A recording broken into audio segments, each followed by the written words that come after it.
Eu sou do Brasil, nasci no Rio de Janeiro. Depois, com 7 anos, fui viver com a minha família em Recife. Passei infância e adolescência em Recife. Depois voltei para o Rio de Janeiro com 19 anos. Fiz escola de teatro, trabalhei como ator até 94. Comecei com a narração oral em 86, em Recife, mas eu já vivia no Rio de Janeiro. E o meu contador de histórias nasceu na rua. Portanto, eu comecei a contar histórias na rua. Era uma altura que a minha mãe estava doente e eu precisava estar em Recife com ela, e não tinha mesmo do que viver. E não tinha como trabalhar como ator em Recife, porque ali não havia muito mercado de trabalho para isso. E reencontrei um poeta que eu já tinha conhecido quando comecei a fazer teatro em Recife, em 1982. O primeiro curso de teatro que eu fiz foi em 1981, em Recife. Depois fui para o Rio de Janeiro em 83.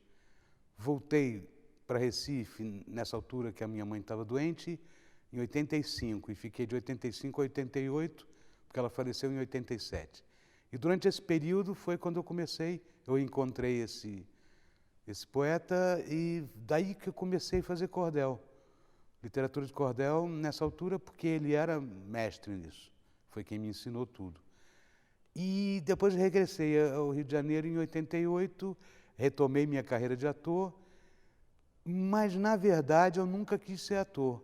Eu sempre quis ser dramaturgo, sempre quis escrever para teatro. A minha escrita ela é muito mais dramatúrgica, pelo menos no início, e coisa dos contos e da poesia narrativa, no caso o cordel, que é meio conto, meio poema, quer dizer, conceitualmente é poema, né?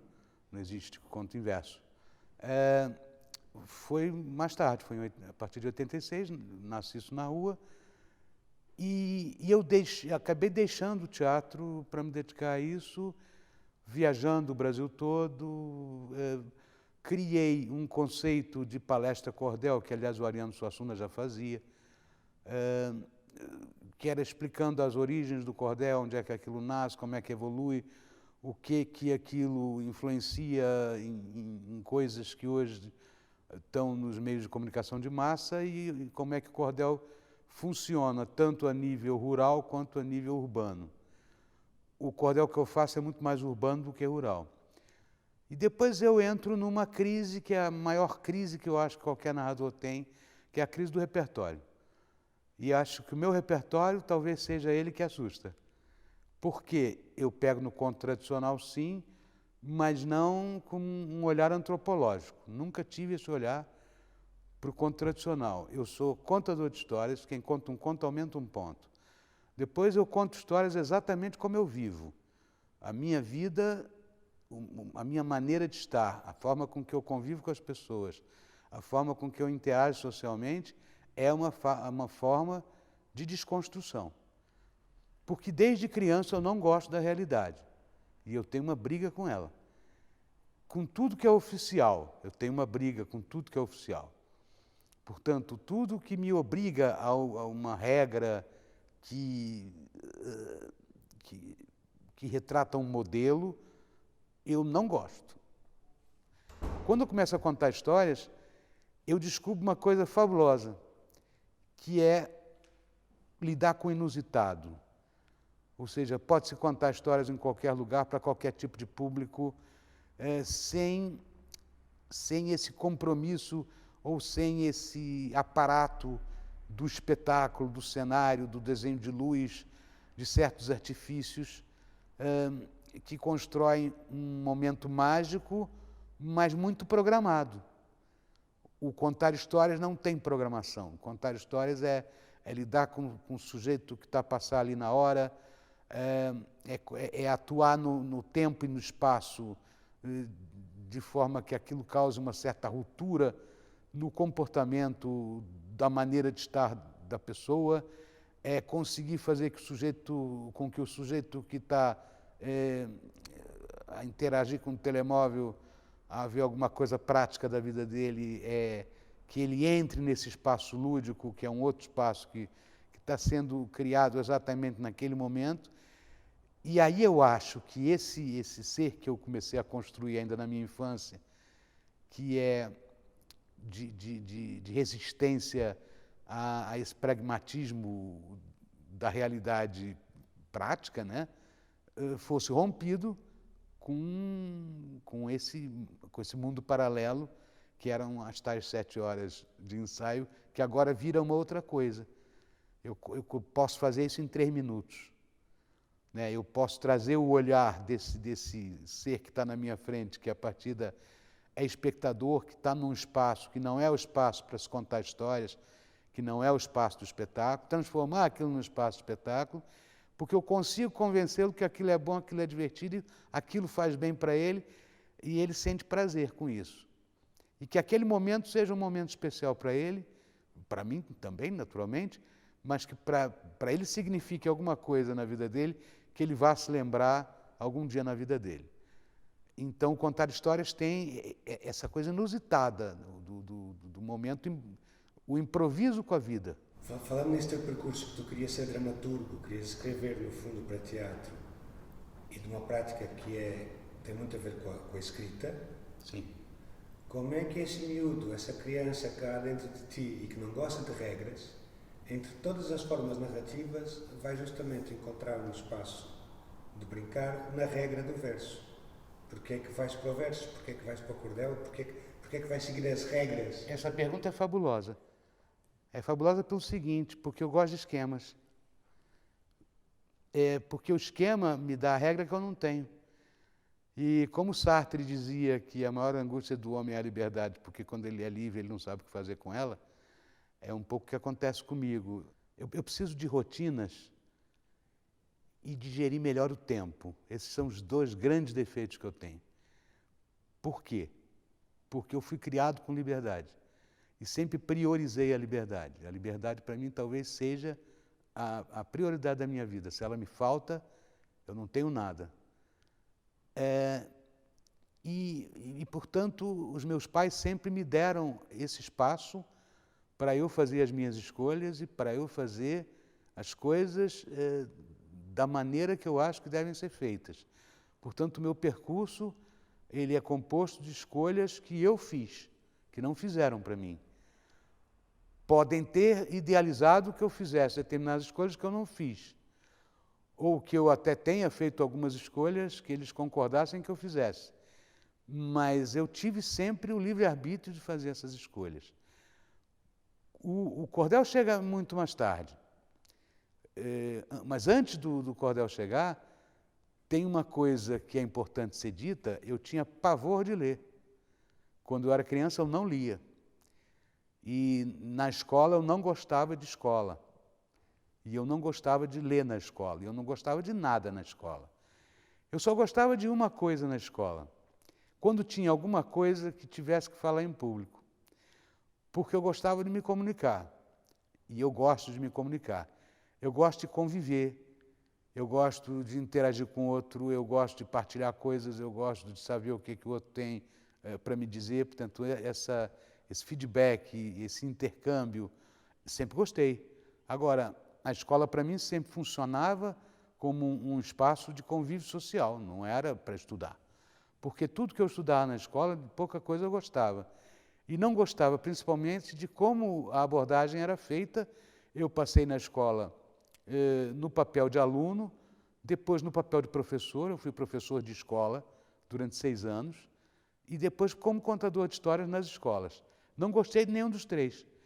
Não gosto muito de como a escola está montada e de como o aprendizado é transmitido. Não é? Então, eu não gostava de ler, a minha irmã gostava de ler. Eu vim gostar de ler na escola por causa de um professor, que me leu um texto do Carlos Drummond de Andrade, chamado No Restaurante. Esse texto falava sobre a lasanha. Eu gostava de lasanha. Eu não sei se eu gostei do texto por causa da lasanha ou por causa da maneira apetitosa com que esse professor lia esse texto. E eu saboreava a narração dele com o mesmo prazer que eu saborearia uma lasanha. E aí temos que recorrer ao Paulo Freire, que é quando diz, quando o aprendizado é feito com algum elemento, com alguma componente que desperte o teu prazer, tu gostas do aprendizado, porque aquilo te dá prazer, porque aquilo tu tens uma identificação imediata com aquilo, porque te remete a alguma coisa que tu tens prazer. Esse professor me fez gostar de ler, e eu passei a ler a partir desse professor, e comecei a gostar de leitura. Como é que eu começo a trabalhar com teatro? Até aos 12 anos, eu tinha alcunha na escola de Fúria. Por quê? Porque o meu maior prazer na escola era andar à porrada. Por quê? Não sei. Não tenho motivo para isso. A minha criação foi pacífica, a minha família era estruturada, eu não tinha grandes conflitos na minha família, e talvez o não ter conflito é que me gerava o conflito.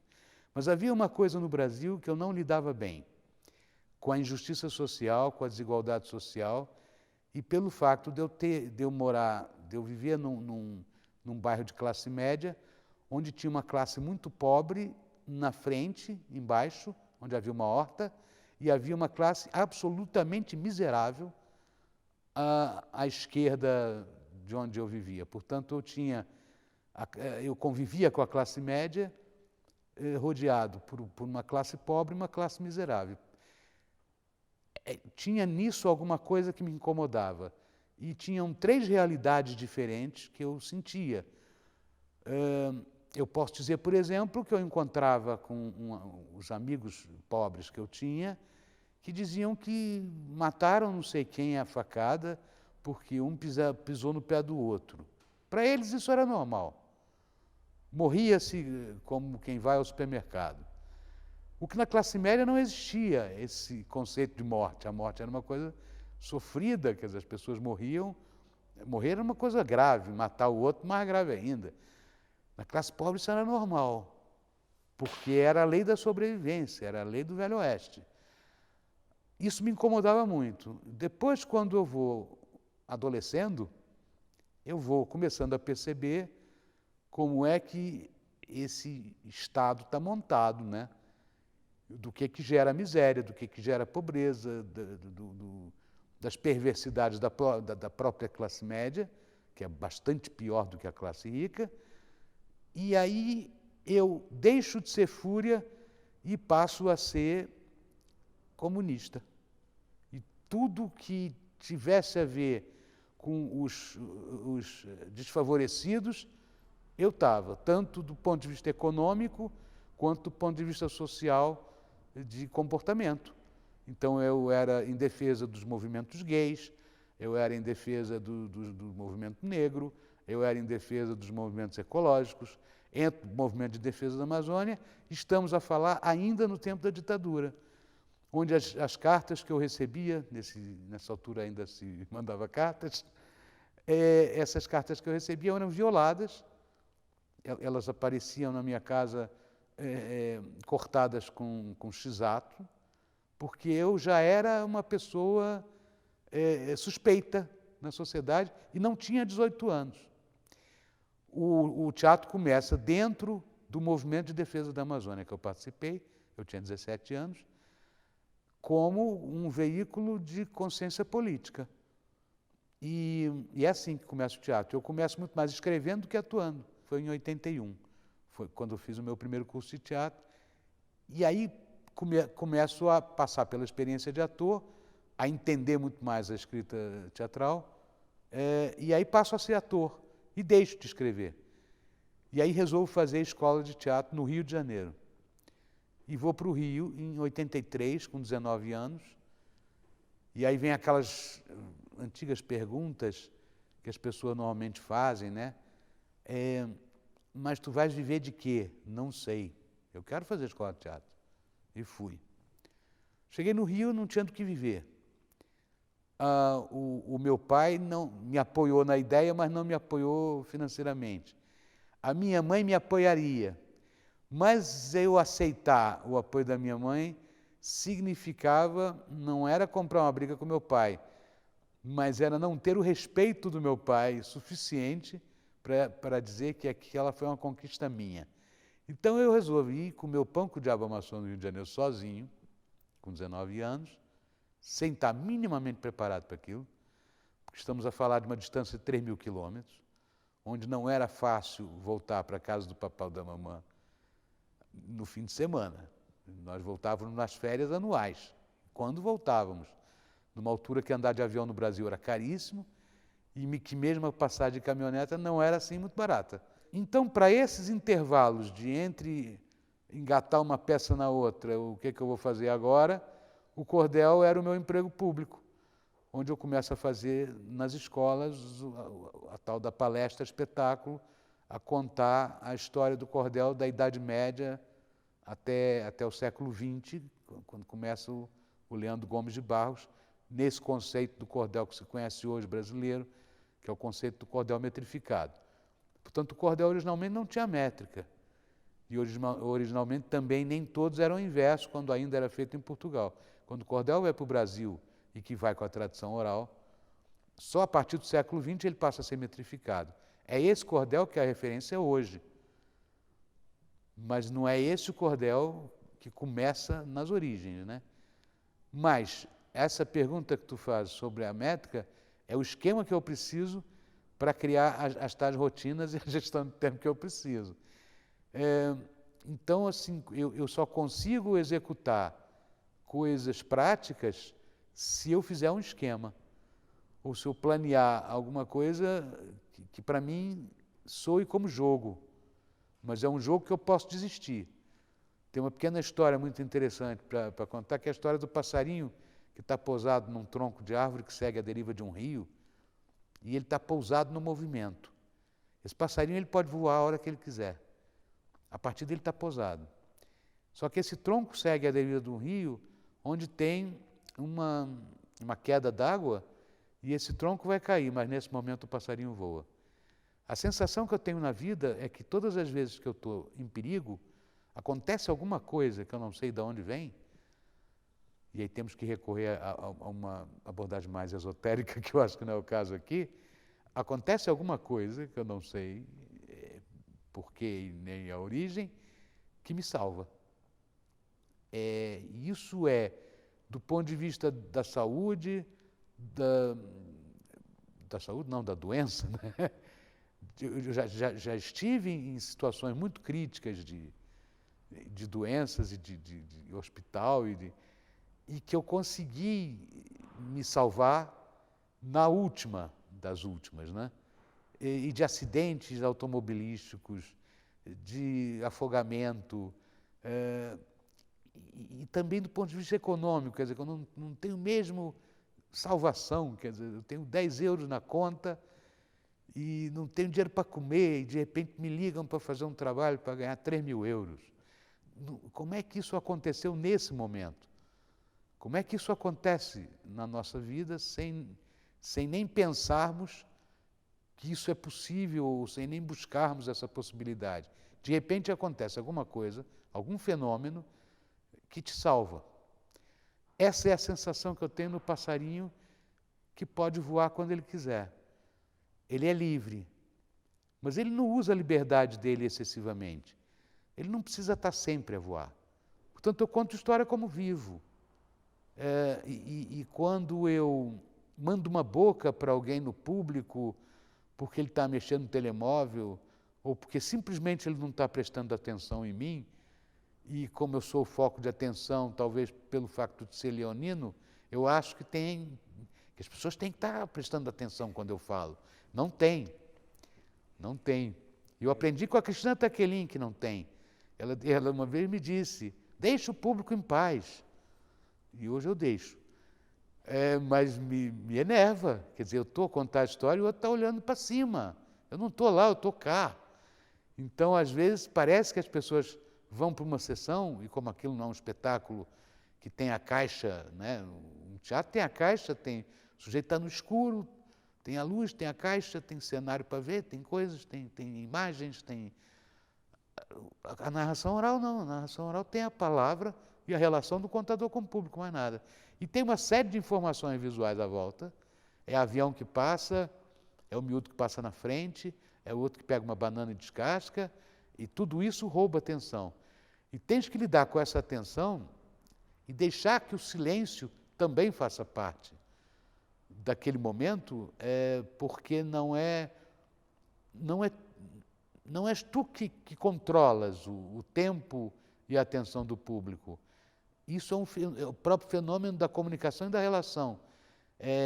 Então tem que dar tempo para as coisas. E eu acho que o grande aprendizado do contar histórias é lidar com esse tempo, com as pausas, com o ritmo. E talvez o que mais me tenha encantado no verso, e que eu devagarinho começo a me desencantar, porque eu acho que eu estou começando a entrar num outro ciclo, mas o que começa a me encantar no verso é a musicalidade. É a capacidade que o verso tem sonoro de fazer música no ouvido de quem ouve. Só que isso, de certa forma, é uma bengala, porque não estás nu, estás vestido de música. Como há quem toque instrumentos numa narração oral, que aquilo, de certa forma, é um recurso que tu tens de provocar encantamento a partir do som, que não é o da palavra. Porque provocar encantamento só com a palavra dá muito mais trabalho. E nem sempre é possível para determinados públicos, às vezes não é possível mesmo. E às vezes por causa do próprio espaço, porque o espaço não permite isso. Ou porque tem eco, ou porque é grande, ou porque tem muita informação visual, ou porque tem um público muito heterogêneo, por uma série de fatores. Às vezes eu toco o pandeiro, o pessoal começa a bater palma e eu tenho um público na mão. Né? Como o Carmelo toca a concertina e de repente as pessoas se sentem na França. A música tem isso. E por que essa música não pode ser feita com a própria palavra? Também pode. E contar em verso é música. Contar em prosa também, mas é uma música diferente. Como contar em prosa está muito mais próximo do nosso cotidiano, e o contar em verso te remete ao conceito que tu tens da própria poesia, do próprio ritmo da poesia, quando vem a rima, eu tenho um problema e uma solução ao mesmo tempo. Se a rima for monocórdica, é um problema, porque aquilo fica chato. Se a rima não for monocórdica, eu tenho uma solução que também pode ser um problema. Eu tenho uma solução porque aquilo soa ao ouvido do outro como tem um ritmo diferente. Mas o próprio público não sabe muito bem dizer por que aquilo é encantado, ou seja, por que aquilo encantou o ouvido dele. Eu tenho pessoas que me dizem, mas tu tens um jeito de contar histórias que é impossível a gente não ouvir. E não é o meu jeito de contar histórias, é o verso. Se eu contar em prosa, talvez ele não diga isso. Eu conto em associações, eu conto em lares, eu conto em centros de dia, em universidade sênior, eu já contei em bar, já contei em café, já contei em casa de banho. Eu fiz uma vez no Maus Hábitos, no Porto, uma sessão dentro da casa de banho, com contos escatológicos. Então eu entro em projetos assim e vou criando projetos assim, onde é que se pode contar? Eu já contei no Brasil numa sessão maçônica, sem nem saber direito o que eram os maçons, entende? Então eu vou entrando em coisas, porque são terrenos onde eu nunca pisei e eu quero experimentar como é que é por conto ali, e eu gosto de contar onde nunca se contou, e muitas vezes eu conto sem cobrar, porque naquele sítio nem pode-se falar em dinheiro, porque eles não têm, e vendo os livros, então, com essa questão do livro de cordel ser um produto barato para se fazer e para se vender, é possível fazer uma sessão onde eu não precise de cachê, eu não estou refém do cachê. Eu posso contar, eu já contei no Porto para o pessoal que era sem-abrigo, dentro de uma associação que recupera os sem-abrigo, e eu conseguia vender livro para os sem-abrigo, e eles compravam e pagavam. Então, isso eu acho delicioso. No Brasil, houve uma altura que eu vendia os livros de cordel nas esplanadas, no tempo que a minha filha era recém-nascida, e tivemos um presidente do Brasil que fechou todas as instituições culturais, que foi o Fernando Collor, E, portanto, não havia espetáculos de teatro, o cinema parou, só havia televisão a produzir coisas, mais nada. E, portanto, todos os artistas ficaram desempregados, exatamente como agora na pandemia, e não tinha mesmo onde trabalhar. Então eu fui para a rua. Só que na rua também era difícil, no Rio de Janeiro, parar as pessoas para ouvir histórias e conseguir sustentar a minha filha com aquilo, e era uma vida cara. Então eu criei uma história que falava da história do mundo através do peido. Por que eu pus o peido? Porque eu precisava de um artifício que eu pegasse todos os públicos, e que qualquer público que não seja leitor, pelo impacto da palavra, que pode ser a palavra, pode ser o tema, alguma coisa que toda a gente goste, né? Com esses componentes que o humor trabalha são sempre ou coisas proibidas ou fora do vulgar. Mas, na verdade, eu quero falar da história do mundo. E eu começava com peido desde a Idade Média até a República e conseguia fazer uma abordagem histórica com esse tema do peido. E consegui, durante essa primeira infância da minha filha, não faltar nada para ela, fazer com que não faltasse nada para ela, vendendo peido. E ela estudava num infantário muito caro. E aí, então, os pais dos outros meninos eram exportador de aço. E uma vez eu me lembro de uma reunião que perguntaram o que eu fazia. E deu vontade de dizer que eu era vendedor de peido, né? Porque era o que eu fazia. Então, e eu andava nas esplanadas durante a noite, de bar em bar, a vender o peito, fazendo uma performance que durava 1 minuto e meio. Depois que eu fiz isso, eu nunca mais tive medo de público nenhum. Porque em 1 minuto e meio eu tinha que fazer a pessoa comprar. E eu tinha que encantar a pessoa numa mesa de bar, onde essa pessoa podia estar terminando um casamento, sei lá, muita coisa que acontece numa mesa de bar. E naquele momento eu tinha 1 minuto e meio, 2 minutos no máximo, primeiro para chegar na mesa, para que as pessoas me ouvissem, e para que eu efetuasse a venda, porque o objetivo era esse, era sustentar a minha filha. E consegui. O meu primeiro contato com a narração oral foi porque a minha filha era criança e eu não fazia teatro infantil, porque também não me chamavam. E normalmente, porque as personagens que eu fazia também no Brasil em teatro eram sempre muito grotescas, porque eu sempre gostei do grotesco, gostava da linguagem expressionista, gostava do teatro político. Portanto, não era o teatro água com açúcar, como os contos que eu escolho também não são. Às vezes eu ouço um conto e acho que aquilo não serve para nada, não fica nada, eu não lembro do que o contador me contou. Eu até gostei de ouvir, mas não ficou nada. Eu gosto de quando fica. Isso acontece na narração, como acontece quando eu vejo um filme no cinema, quando eu vou ao teatro, eu quero ficar pensando sobre aquilo. Eu quero que aquilo mexa comigo, não é? Então,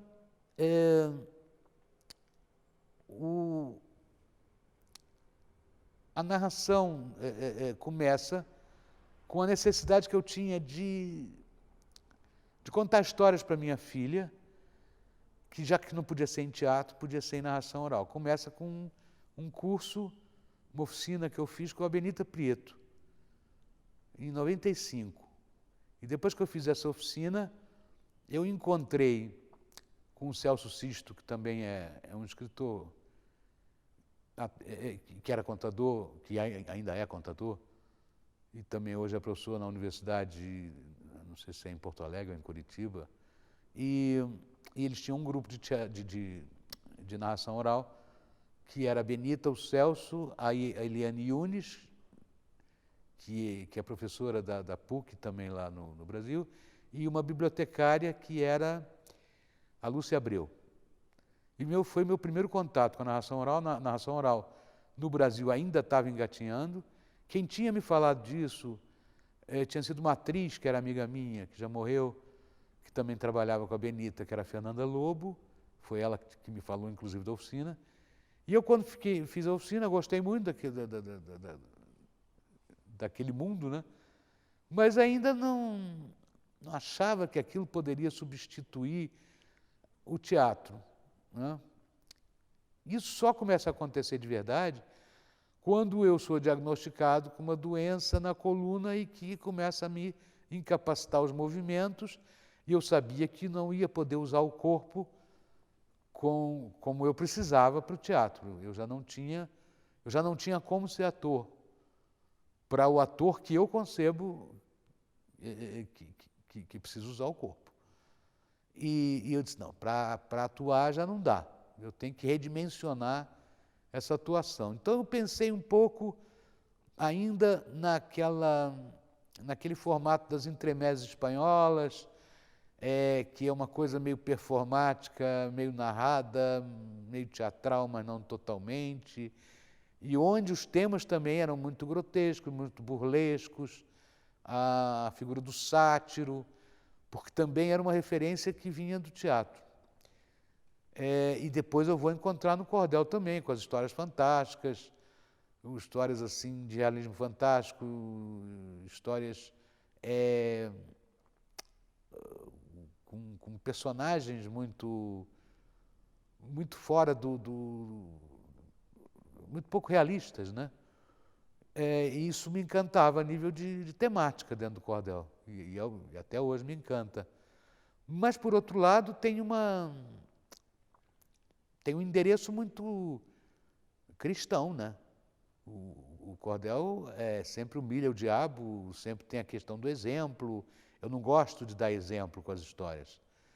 Eu acho que as histórias são feitas para provocar. Aliás, não só as histórias, eu acho que a arte é feita para provocar, é feita para interagir, é feita para agitar. É como se fosse um sumo, onde eu tenho a água em cima e o sumo embaixo, é preciso agitar, porque senão só bebes a água. E o sumo continua lá embaixo. É feito para agitar, para mexer com a pessoa, para que a pessoa mesmo construa o seu ponto de vista, a sua ótica. E aí eu vou contar a história no Maus Hábitos, e tem uma história para como é que eu cheguei no Maus Hábitos e tudo, e começo a fazer sessões só eu no Maus Hábitos. E as sessões no Maus Hábitos, que antes davam 10, 15 pessoas, passavam a dar 80 pessoas, 100 pessoas, aquilo começa a bombar. E começo a fazer nas quartas-feiras que não dava ninguém, começava a encher a sala.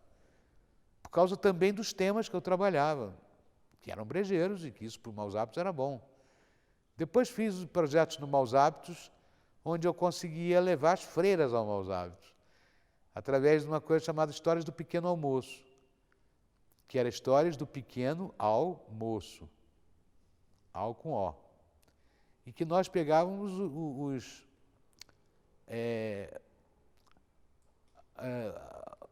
os miúdos que estavam em orfanatos, as adolescentes vítimas de violência doméstica, e servíamos um pequeno almoço de manhã, aos domingos de manhã, e as instituições todas levavam esses miúdos, e aquilo também era aberto ao público.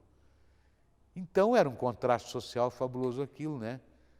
Porque tinham, por exemplo, uma senhora uma vez levou a filha e só tinha pão com manteiga, mas a minha filha não come só pão com manteiga. Mas é o que tem, é o que há. Então, portanto, nós dávamos uma sande, quando havia dinheiro era com fiambre, quando não havia era com manteiga. E um sumo. E aquilo era de bola. Não ganhávamos nada com aquilo, a não ser os bilhetes, quando era público em geral. Mas para as instituições não cobrávamos nada. Nós tentamos vender o projeto para a Câmara não há dinheiro para isso. Pedimos o pequeno almoço só para a Câmara, custava 80 cêntimos na altura cada pequeno almoço para cada criança, e aquilo nunca tinha mais do que 60 crianças, o que nem chegava a 60 euros. A Câmara não tinha.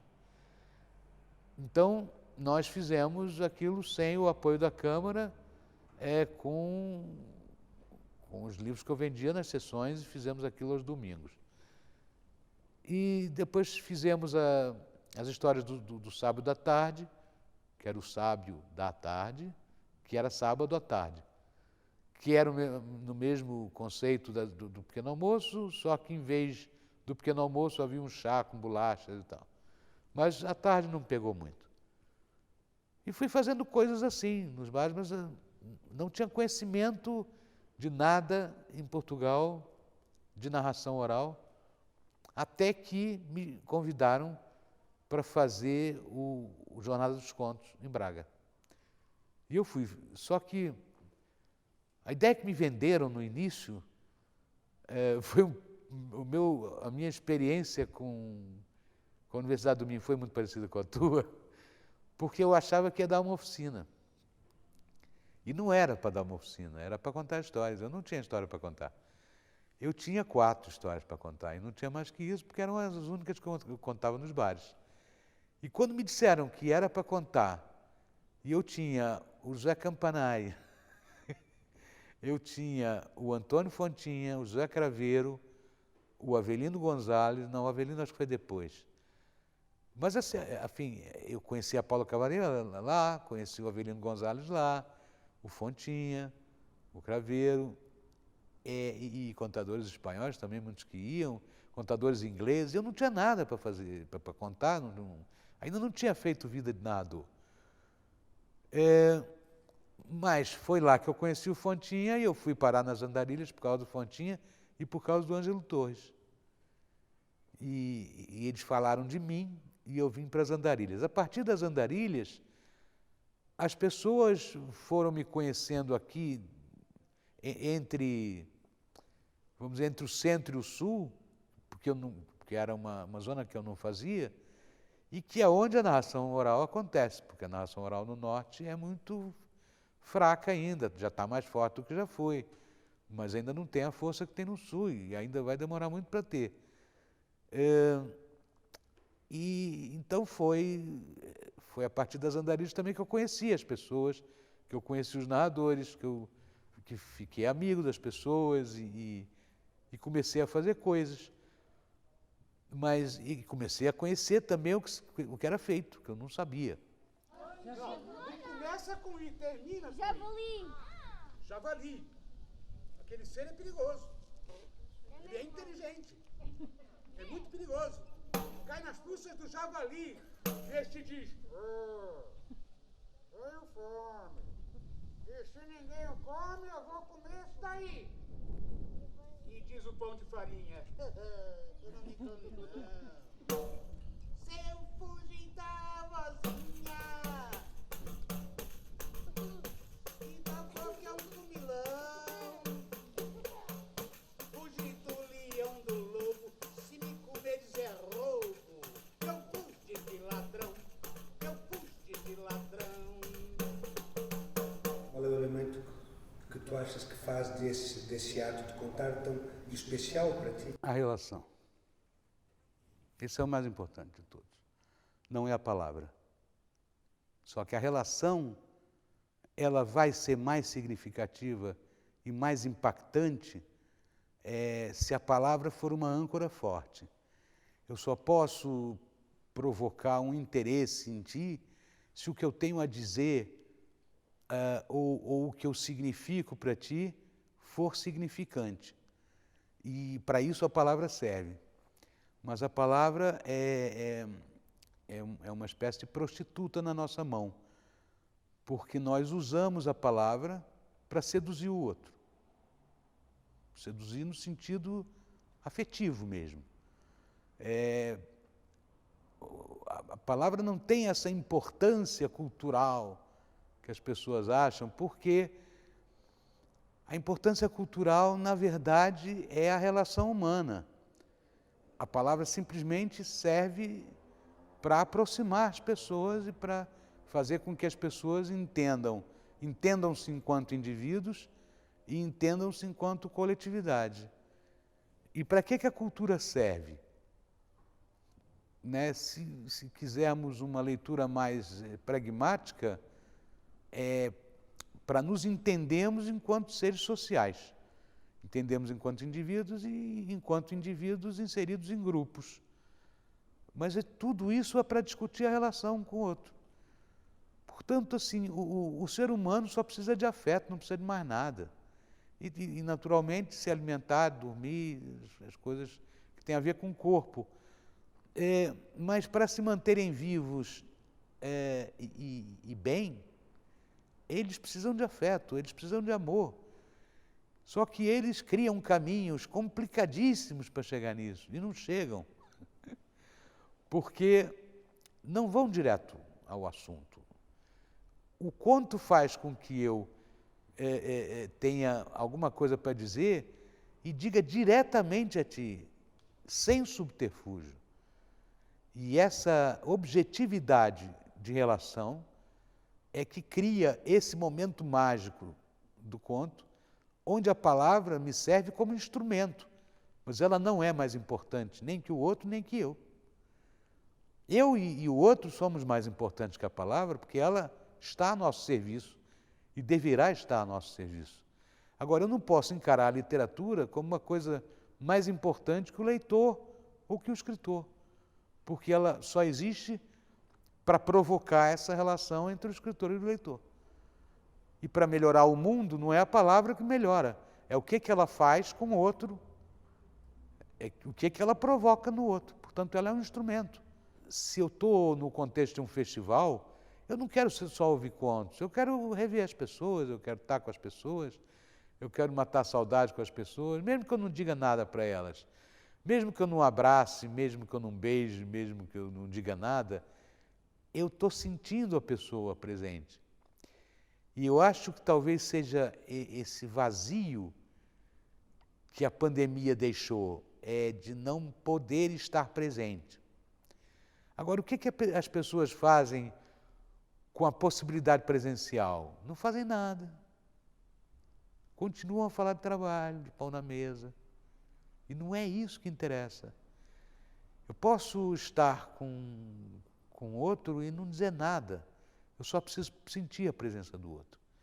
Essa energia do outro é que me move, é que me dá motivo para viver, que faz com que a minha vida tenha sentido e que faça com que eu não me deprima, que eu não entre numa tristeza profunda de que nada vale a pena.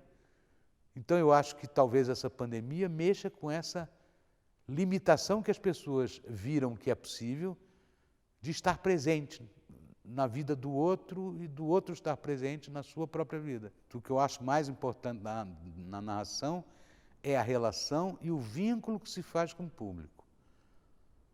Porque não te esqueças o seguinte, quando contamos histórias, não contamos para uma pessoa, contamos para um grupo. E um grupo não existe. Se eu contar para o grupo, eu não estou contando para ninguém. Eu preciso fazer desse grupo uma família. O que é uma família? Uma família, existe hierarquias, né, de afetos mesmo. Né? Às vezes temos uma proximidade maior com uma irmã do que às vezes com o próprio pai ou a própria mãe. Então, quando contamos para esse grupo, vamos simpatizando com algumas atenções, com alguns feedbacks, com a maneira que um determinado ouvinte está a me olhar, e tem uma energia ali a passar, tem um intercâmbio que está a acontecer, tem uma química. E essa química não é do grupo, é de um indivíduo no grupo, e que pode ser de vários indivíduos no grupo. Portanto, o vínculo que eu faço com esse grupo, de construir essa família durante esses 40 minutos, uma hora, há sessões que a gente não quer que termine, porque está muito bom. Né? Isso é quase que parecido com uma relação sexual, que o mecanismo a gente conhece qual é, mas a química é sempre diferente. E a amizade é a mesma coisa, a família é a mesma coisa. Tudo isso é relação, e relação é energia. Portanto, o mais importante é a relação e o vínculo por causa dessa energia que é trocada. A palavra é só a âncora para ancorar o barco. Ela não é o mais importante. Eu sou um camelô de palavra. O que é um camelô? É um vendedor ambulante. Vender uma palavra não é trocar palavra por dinheiro. Quando nós vendemos uma ideia, significa aquilo fez sentido para ti. Só que essa monetização, ela pode ser feita com dinheiro ou com atenção. o primeiro contador de histórias que eu tive era um sujeito que se chamava Walter, que reunia as crianças na rua e dizia que era um ladrão. E ele começava a falar do ladrão que ele era, e que era um ladrão que entrava pela chaminé das casas, e que era um ladrão do tempo em que os ladrões não usavam arma, era um ladrão respeitado até pela polícia. Só que ele ia criando imagens que nos faziam imaginar que esse ladrão era uma espécie de Pai Natal, tinha ali um encantamento nesse ladrão, que não era o ladrão da realidade que nós conhecíamos, que era a nossa referência de ladrão. E começávamos a simpatizar com a ideia do ladrão. Com essa história do ladrão, que era essa personagem que ele criou, ele ia começando a contar uma história atrás da outra, contava histórias do Papão, eram só histórias que despertavam medo. E nós começávamos a acreditar em tudo que ele dizia. E quando ele chegava no fim, ele dizia assim, bom, agora eu vou dizer por que eu sou um ladrão. Eu sou um ladrão porque eu acabo de roubar 1 hora da vossa atenção. Eu acho que o contador é um ladrão de atenções. E para essa atenção ser roubada e o público não se sentir chulado, é preciso que esse roubo seja significativo. Ou seja, que essa atenção que foi dispensada tenha servido para alguma coisa. Então, quando eu faço o outro acreditar no que eu estou a dizer e que o que eu estou a dizer ele acreditou porque fez sentido, eu vendi a ideia. Mas o meu pagamento nesse sentido não é dinheiro. É a confiança do outro e é saber, e a recompensa que eu tenho de que aquilo mudou pelo menos aquele momento do outro. Que num piscar de olhos aquele outro teve prazer, que valeu a pena ele estar ali naquele momento, que ele foi feliz. Esse é o meu pagamento como contador lúdico. Mas aí, de repente, eu sou esse contador, eu chego a casa e recebo uma conta da EDP. E aí eu digo, epa, tem um outro conto aqui que eu não contei, que é quanto é que eu tenho no banco. E é sobre isso que os contadores não discutem, porque parece que é vergonha falar em dinheiro. Então, continuamos a ser contadores institucionais. E para sermos contadores institucionais, tudo isso é muito bonito. Mas levar 3 meses para receber de uma Câmara não é agradável. E isso é preciso ser falado.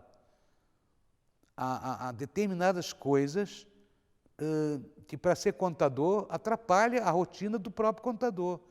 Porque, em vez de ele pensar em contos, em vez de ele pensar em melhorar o seu trabalho de contador, ele tem que passar horas em e-mails, em burocracias, que seriam desnecessárias se as coisas fossem mais práticas e se fossem mais ágeis, que não são. E depois tem a questão dos cachês, né? O que um cobra, o que o outro cobra. Cada um cobra o que acha que tem que ser cobrado. Não tem que haver uma taxa única, nem um piso, sindicato. Não. Tu convences o outro pelo trabalho que tu faz. E só convences o outro se a tua ideia for bem vendida. Vender ideia, eu sou camelô por isso, porque eu preciso vender uma ideia. Eu preciso vender o que eu acredito desde criança. Eu preciso vender a lasanha do professor que me leu o conto. Eu preciso vender esse encantamento que eu tive com aquele homem que me leu um conto que me fez ler. Se eu não vender isso, eu não estou sendo pago. E eu não tenho responsabilidade nenhuma em ser contador. Vou continuar com o teatrinho, com a historinha, e isso não vai servir para nada. Então, eu sou camelô de palavra por isso, porque eu primeiro uso a palavra para chegar ao outro. Chego ao outro para que mude a vida do outro e a minha, para criar uma relação com o outro, para conseguir me comunicar com o outro, e para que a gente construa um micromundo melhor. Esse pequeno mundo que estamos a construir aqui, nós 4, nós 5, 6, é um pequeno mundo. O mundo é feito de pequenos mundos, é um mundo dentro do outro mundo, dentro do outro mundo, isso não tem fim. Essa é a lógica do universo, é o infinito do universo, são mundos dentro de mundos, como se fosse uma caixa dentro de outra caixa. Se conseguimos, nós 6, fazer um mundo agradável, que gere bem-estar, harmonia, equilíbrio, que seja um momento agradável para todos nós, e que saiamos daqui e olhamos para a rua, e a rua é mais feliz, é mais alegre, as pessoas são mais bonitas, nosso mundo funciona. Se o mundo que é maior não funciona, tenho muita pena, mas o meu funciona. E criamos aqui um pequeno mundo e outros pequenos mundos serão criados, talvez maiores que o meu, e vão sendo criados mundos. Então eu acho que a narração oral é uma espécie de injeção nesses pequenos mundos. Né? A história lá do mudo que não mudava, quer dizer, enquanto o sujeito não se muda, ele não vai mudar o mundo. Né? Se eu não consigo me entender com a minha família, eu vou falar do primeiro-ministro? Não, porque eu não consigo gerir nem a minha própria família. Se eu não consigo me entender com a minha mulher, a quem é que eu vou criticar de que não funciona ou de que está a fazer alguma coisa que é injusta? Eu preciso primeiro pensar nos meus pequenos mundos. E o nosso pequeno mundo começa na família, depois com os amigos, depois na escola, no trabalho. Por onde eu vou passando, eu espalho harmonia, eu espalho poesia, eu espalho alguma coisa que sirva para o outro se melhorar e criar um mundo mais bonito, eu já fiz o meu trabalho de contador muito bem feito. Mas eu não sei se os contadores estão a pensar nisso, não é que eles não pensem nisso.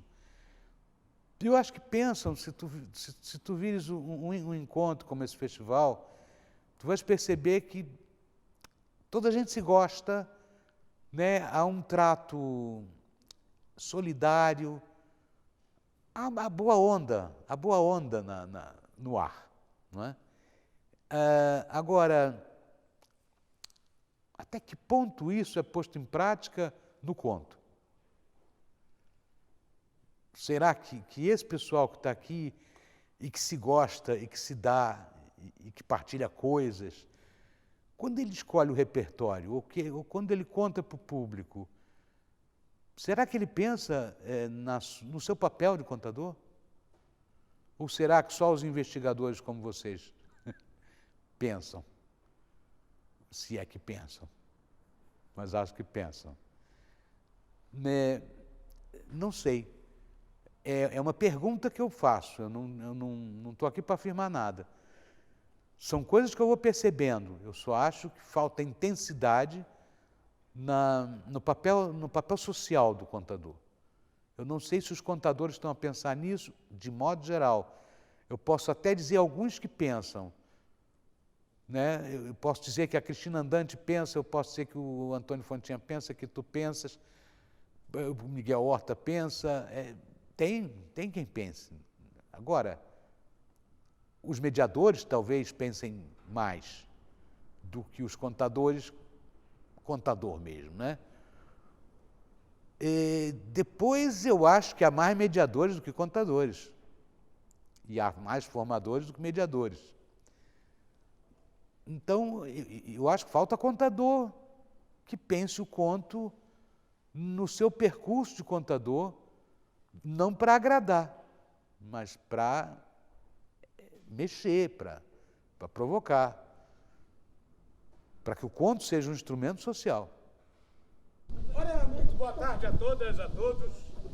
Eu chamo-me Thomas Bach e eu tenho esse nome esquisito porque sou uma pessoa esquisita. Venho de um lugar esquisito para fazer uma coisa esquisita. Por que vocês estão a me olhar com essa cara esquisita? São todos esquisitos? Não, mas eu sou. Se eu chegar aqui para contar história e não tiver história para contar, o Vitor da Junta de Freguesia vai me trucidar. Barbieri vai me matar e a Cristina não sei o que ela vai fazer comigo.